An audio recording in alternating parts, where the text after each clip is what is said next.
클릭해주셔서 감사합니다. 저는 부자 만들기입니다. 구독과 알람 설정 댓글 부탁드립니다. 그럼 바로 시작해보겠습니다. 부동산 정보 제공업체 이코노믹랩에 따르면 서울의 월세 거래량은 역대 최고치다. 이러한 경향은 2018년 이후 증가세를 보이고 있는데, 이는 금리 인상의 영향과 거액의 일시금을 받는 임차인의 심리적 부담 때문이다. 아파트 전세 가격 하락에도 불구하고 세입자들은 금리 상승에 대한 우려로 여전히 월세를 선택하고 있다. 전환율 즉 전세 보증금을 월세로 환산할 수 있는 금리보다 여전히 금리가 높고 세입자는 일시금 대출을 받기가 부담스럽기 때문이다. 전문가들은 현재 임대시장을 임차인이 개인 사정에 따라 전세와 월세 중 하나를 선택하는 시장으로 보고 있다. 3월 29일 서울시 부동산 정보광장 자료에 따르면 서울 아파트 월세 거래는 2월 9,754건 1월 8,506건보다 1,000건 이상 늘었다. 이는 지난해 같은 기간 8,960건보다 훨씬 많은 수치다. 이와 함께 아파트 전세 거래도 늘고 있다. 2월 서울 아파트 전세 거래는 12,603건으로 1월 15,379건보다 2,000건 이상 늘었다.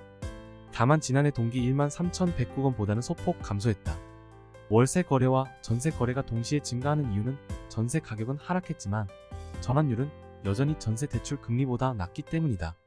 전환율은 임대차 계약을 월세로 전환할 때 월세를 얼마나 내야 하는지를 기준으로 한 기준입니다. 예를 들어 보증금 1억 원을 월세로 환산하면 환산율 5%는 월세로 41만 7천 원을 내는 셈이다. 전세대출 금리가 전환율보다 높으면 전세대출을 받아 이자를 내는 것보다 전세를 월세로 전환하는 것이 유리하다. KB부동산에 따르면 서울의 전환율은 2019년 12월 4.09% 이후 2월 4.08% 사상 최고치를 기록했다. 반면 전일 기준으로 KB국민은행, 신한은행, 우리은행의 리스로 금리는 연 3.48%에서 5.10%에 이른다. 전환율이 급격하게 높아졌음에도 여전히 전세금보다 낮아 월세가 유리하다. 전문가들은 월세나 반월세를 택하는 세입자가 계속 늘어날 것으로 내다봤다. 서울 지역별 아파트 수에 따라 월세 및 반액 수요가 달라질 수 있다는 분석이다. NH농협은행 상무는 아파트가 밀집한 지역에서는 일시적으로 전세 가격이 하락해 월세 수요가 몰릴 수 있다고 말했다. 2월 서울 아파트 매매 물량은 2,448가구로 1년 반 만에 최고치를 기록했지만 매수 심리는 여전히 저조하다.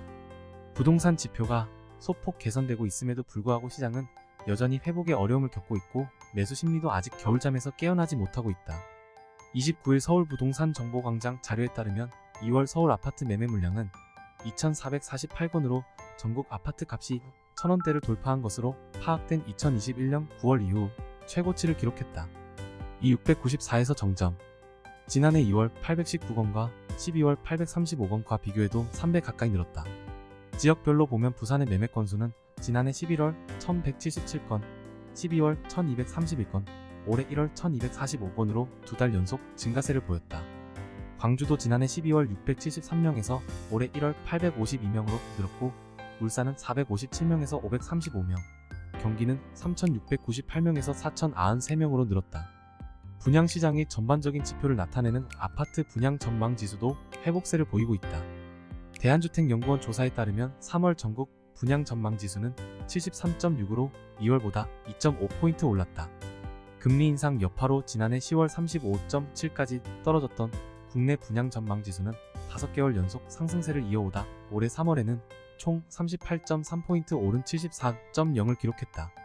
권일 부동산 정보리서치 권일 팀장은 정부의 연이은 규제 완화로 전반적인 부동산 시장이 회복세를 보이고 있다며 청약 매매에 참여하는 사람들도 늘고 있다고 말했다.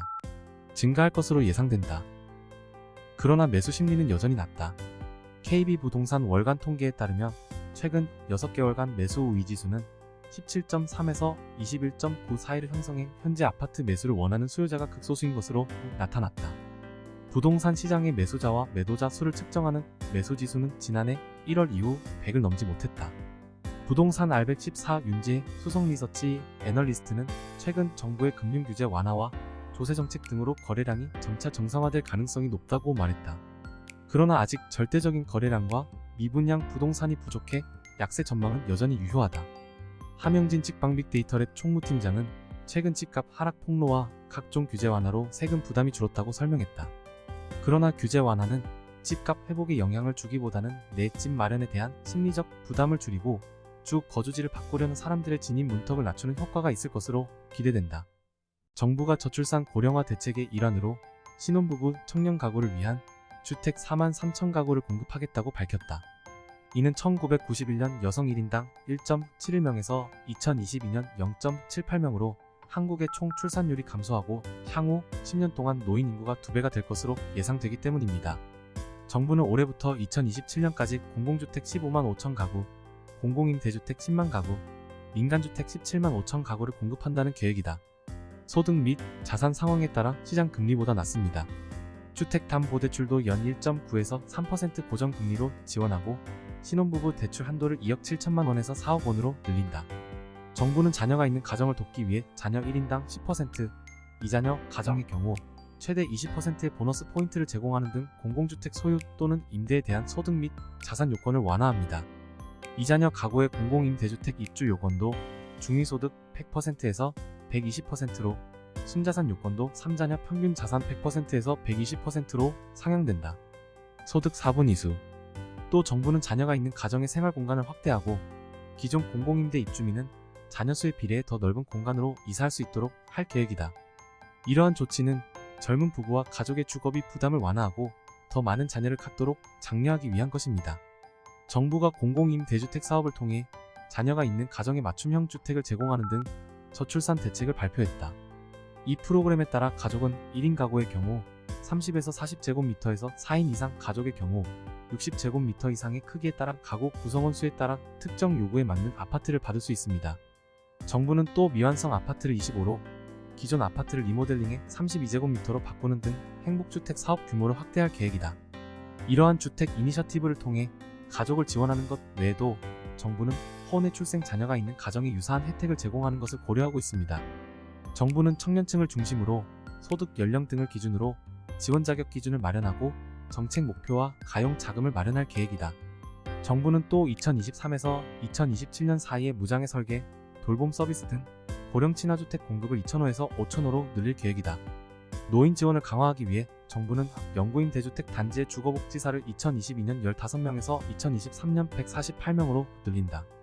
윤석열 대통령은 위원회에서 가족을 실질적으로 변화시키고 궁극적으로 출산율을 높이는 정책을 시행하기 위해서는 정당 간 협력이 필요하다고 강조했다.